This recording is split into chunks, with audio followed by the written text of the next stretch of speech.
Até hoje aqui eu conto, quando começa essa história, eu vou contar para alguém, eu falei, você tinha tomado um chá de daime, tinha E o cara. tomado umas cachaças, E né? você sabe que você viu, né? Tipo, você sabe o que você viu. Aí você tem a cena na sua cabeça e você fala, mano, o que Olha, eu posso fazer, tá ligado? a coisa mais incrível que tem assim com relação à proporção de distância, de tamanho do universo, foi um cara que fez. Ele faz o seguinte, fala, ó, enche a sua mão de areia. Quantos grãos de areia tem na sua mão? Você não conta. Quantos grãos de areia tem numa praia? Não dá. Quantos grãos de areia tem na Terra inteira? Né? Se você pegar todos os grãos de areia que tem na Terra inteira, multiplicar por 1 milhão, não é a milésima parte de estrelas que tem aí para cima. Né? Luiz Arthur Cané, 58 anos, comerciante. Meu nome é Sandro Rogério Barbosa. Formas de disseminar a informação? Músico, conhecido como Sandrão, RZO. Meu nome é Marcelo Andrade, eu tenho 21 anos, sou engenheiro. Olá, eu sou Francisco José Penteado dos Santos, eu tenho 48 anos, eu nasci em São Paulo, capital, Brasil. Meu nome é Maurício Eloy, sou professor de História da Arte, História da Cultura.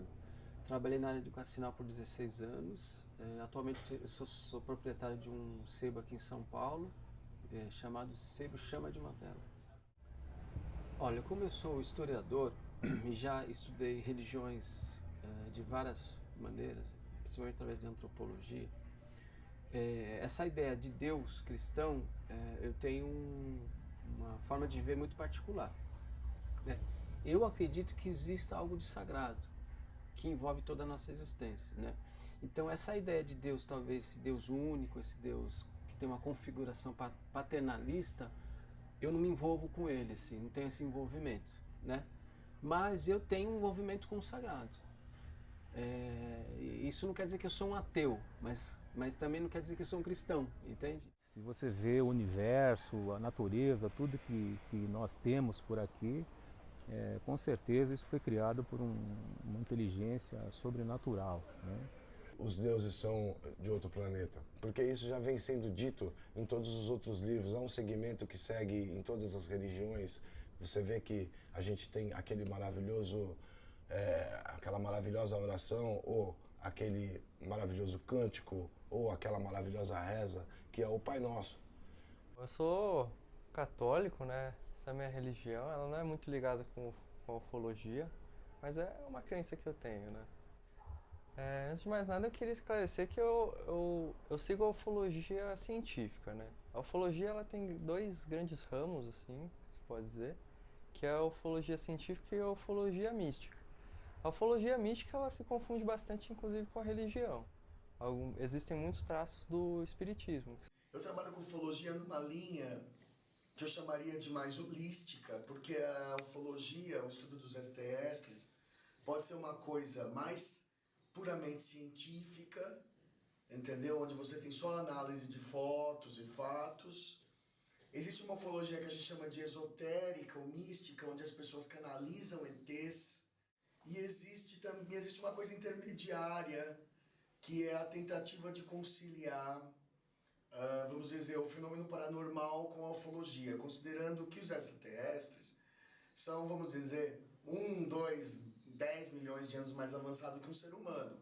Então, por exemplo, coisas que para nós parecem paranormais, para eles são cientificamente normais. Por exemplo, se materializar, telepatia, entrar no sonho das pessoas, né?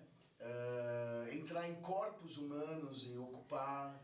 Então tudo isso cientificamente seria inaceitável para o homem. Para nós é misticismo, para eles é uma ciência, não é mesmo? Com certeza nós somos observados por seres muito inteligentes. Né? E isso acho que há milênios, né? Que nós estamos aí sendo monitorados por esses seres inteligentes. A cultura suméria prediz que de 3.450 anos e 3.450 anos há um encontro do nosso sistema com o planeta dos deuses. É um pouco ambíguo, sabe? Eles não estão entre nós no nosso cotidiano. Eles não... existem muitas pessoas que creem que os alienígenas estão disfarçados mesmo, assim, estão infiltrados na sociedade. Né? Existem vários ramos que acreditam isso. Mas eu, particularmente, Eu acho que é um negócio assim, eles estão sempre em contato com a gente, mas eles não têm esse contato mais direto, sabe? É algo mais observativo. E eu acredito sim que exista uma relação de entidades extraterrestres, não sei de que forma elas são, né? A mais aceita, na minha opinião, é o que a gente chama de gay. A grande maioria dos avistamentos, assim, em lugares chega a ser, por exemplo, no Canadá, chega a ser 95% dos avistamentos são de relatos de Greys. O que são os Greys? Os Greys são aqueles alienígenas bem de filme mesmo, assim, que eles são pequenos, eles têm estatura entre 90 centímetros, no máximo 1 metro e tudo mais. Aqueles cinzas cabeçudos, aqueles baixinhos cabeçudos do olhão, aqueles seres são considerados geneticistas. Então, por exemplo, quase toda abdução deles envolve algo a ver com biologia, coleta de esperma, coleta de óvulos. Alguns biólogos identificaram que o nosso DNA contém mensagens que não foram decodificadas. Alguns chamam de cartão cósmico, enfim. Esses biólogos, que não são ufólogos, entendem que alguma inteligência implantou no nosso DNA mensagens que a gente não conseguiu ainda revelar. A maior parte dos avistamentos, eu acho que essa é uma das principais espécies, que eu acredito, inclusive, que exista mesmo. Essa eu acho uma das espécies que, assim, se eu fosse apostar que existem, essa é uma das espécies que teria a maior probabilidade. Mas eu também não posso deixar de abordar, por exemplo, os reptilianos, né? Os reptilianos, eles remontam à origem da vida também aqui na Terra, certo? Seria uma sociedade de seres super desenvolvidos com aparência de réptil, humanoide réptil. Eu comecei a ter os encontros, né? A gente chama de visitação noturna, visitação em dormitório, os Greys apareceram, depois os reptilianos, numa segunda vez, já foi um encontro mais extracorpóreo, astral. A reptiliana chegou para mim, o auge, né? A cereja do bolo é a hora que a reptiliana vem para mim e fala assim, não, você é um de nós, a gente só está esperando você morrer para ir em espírito e conosco e voltar para o glorioso império, que é a terra dos reptilianos. Você tem medo de ser abduzido? Eu não sei se eu tenho medo. Tem vontade de ser abduzido? Vontade também não sei se é a palavra. Porque olha só, imagina que eu fosse ser abduzido, certo? Eu teria alguma influência sobre isso? Eu acho que não, entende? Não depende da minha vontade. Não tenho nenhuma intenção de querer ser abduzido. Primeiro, eu entendo, ao meu ver, eu vejo de várias formas. Não estou assim desmerecendo a pesquisa de ninguém, mas eu vejo assim, se você olha para o lado jurídico, a abdução, ela entra na área do estupro, pedofilia, ela entra na área de abuso sexual, invasão de privacidade. Aí vem a pessoa e fala, mas isso existe uma confederação que autorizou esses seres a entrar nas casas e sequestrar. Mas que confederação é essa? Eu não estou sabendo. Essas coisas são muito individuais. Inclusive, às vezes, você está no quarto com uma outra pessoa não acorda e você grita e ela não acorda porque eles têm sedativo.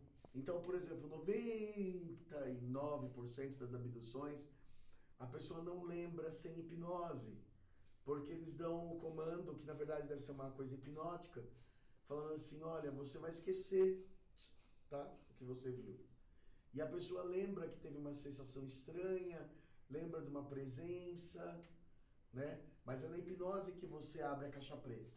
É importante falar de um pesquisador que ele foi um grande psiquiatra, um dos maiores psiquiatras do mundo, né? Que é o John Mack. John Mack, ele era professor de Harvard. E em um determinado momento, uma pessoa próxima a ele falou, olha, você já pesquisou, você já se envolveu com essas pessoas abduzidas? E ele negava no início, falou, não, isso aí é fantasia, isso é delírio. Até que um dia ele foi apresentado por um cara chamado Bud Hopkins. Esse Bud Hopkins é um artista plástico renomado, americano, e que foi talvez um dos primeiros a pesquisar seriamente os abduzidos, né? Eu falo aqui, ó, abdução, gente, é uma coisa séria. A gente tem que tomar cuidado sobre o que a gente fala sobre abdução, né? São pessoas que são levadas, são pessoas que passam por experiências, né? Agora você está voltando, você está naquele quarto, naquela noite em que aconteceu aquilo, lá em São Pedro, né? Como era o quarto? Ah, o quarto tinha lá uma cama, não sei o que, uma TV. E de repente ele fala assim, e agora o que está acontecendo? Aí você, né? Porque você começa a gritar na hora que o ET entra, isso é inevitável. Se ele atravessar a parede sólida ou se materializar numa bola de luz no seu quarto, você vai gritar, pode ter certeza. E fala assim, conte agora sem medo, é um filme que você viu, né?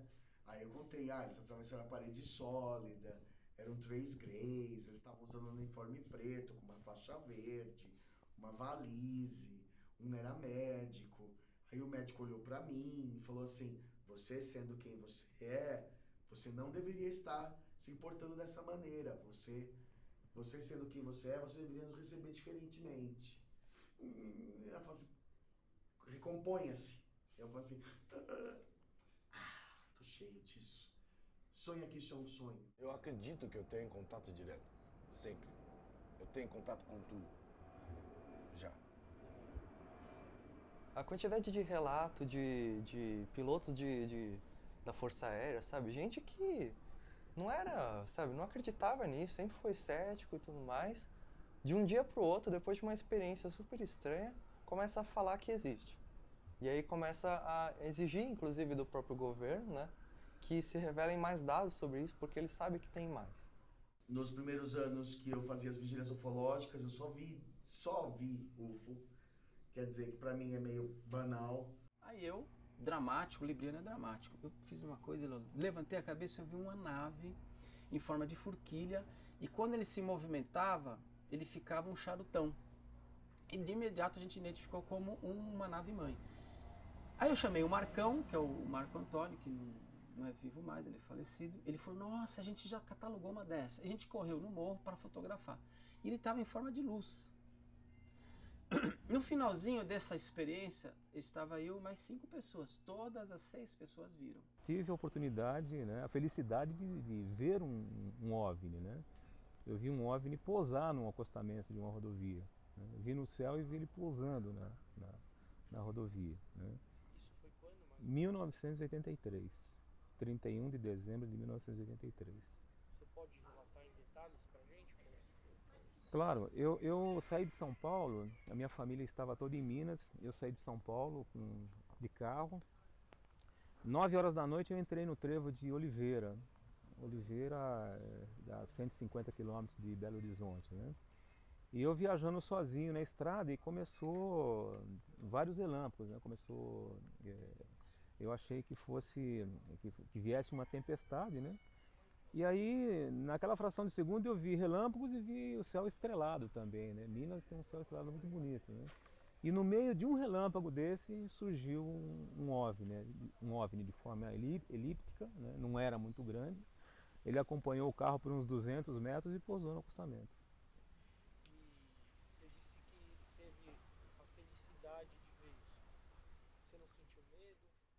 Olha, você se sente, a primeira reação que você tem é perceber como o ser humano é pequeno, né? Você vê aquela inteligência, né, aquela forma de deslocamento, né, sem emitir nenhum som, sem asa, sem barulho nem nada, né? Então você se sente realmente pequenininho, né, dentro de um contexto geral. Eu fiquei um pouco apreensivo, mas medo mesmo não. Eu fiquei mais de 1 hora parado no carro, parado no acostamento ao lado do carro, vendo esse OVNI, né? Várias outras pessoas viram também, né? Várias pessoas viram. Mas você chegou a ver o alienígena propriamente dito ou você só viu a nave? Não, eu não vi nenhum alienígena, eu vi a nave. Mas tem uma coisa muito interessante, né?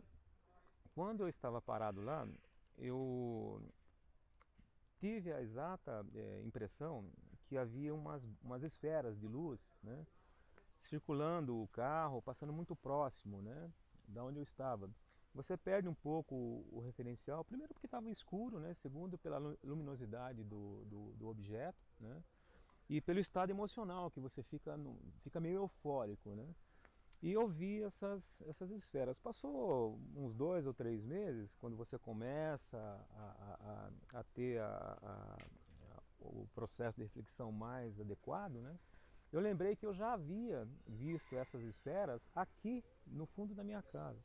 Eu tinha meus 3, 4 anos, né? Aqui tinha um bambuzal enorme, ainda tem um pouco desses bambus aí, eles saíam daqui e iam até lá em cima. E a minha avó falava, não vai no meio do bambuzal não, que tem umas esferas de luz. Ela falava um nome que eu não lembro, né?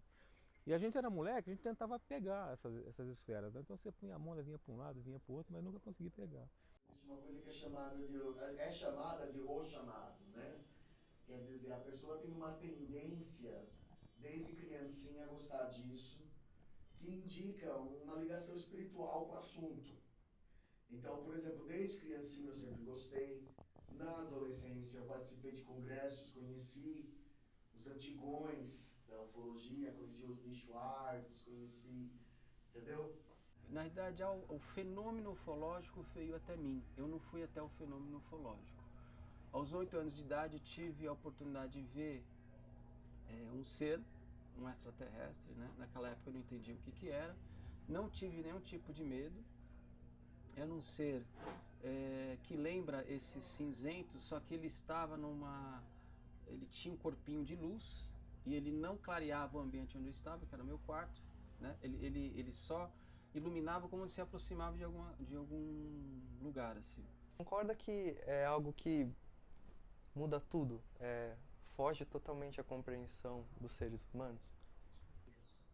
Na verdade, desde pequeno, eu já tive uma doutrina religiosa, porque minha mãe, ela sempre foi católica. E na Bíblia prediz muitas coisas que falam sobre as questões cosmológicas, as questões divinas, do plano celestial.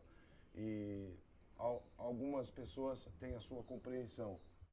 Eles criaram a vida do nosso planeta.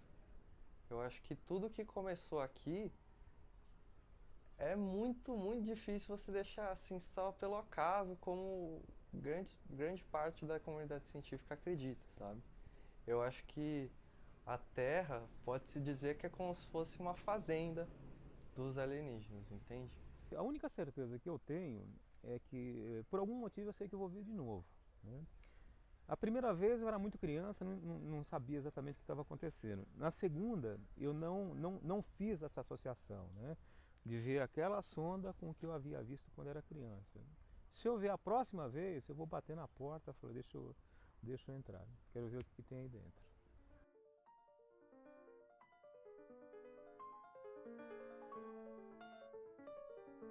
Isso é coisa de humano. Só falou, pô, tinha um OVNI em cima da sua casa. Beijos intergalácticos a todos. Gente de outro planeta, não fica preocupado. E aí? Ninguém sabe o que está acontecendo. Às vezes eu posso estar aqui, às vezes pode não ser eu mesmo. Eu posso estar em outra dimensão, falando a mesma coisa para você estar ouvindo aqui agora. Quem pode provar o que está acontecendo, se isso é real ou não?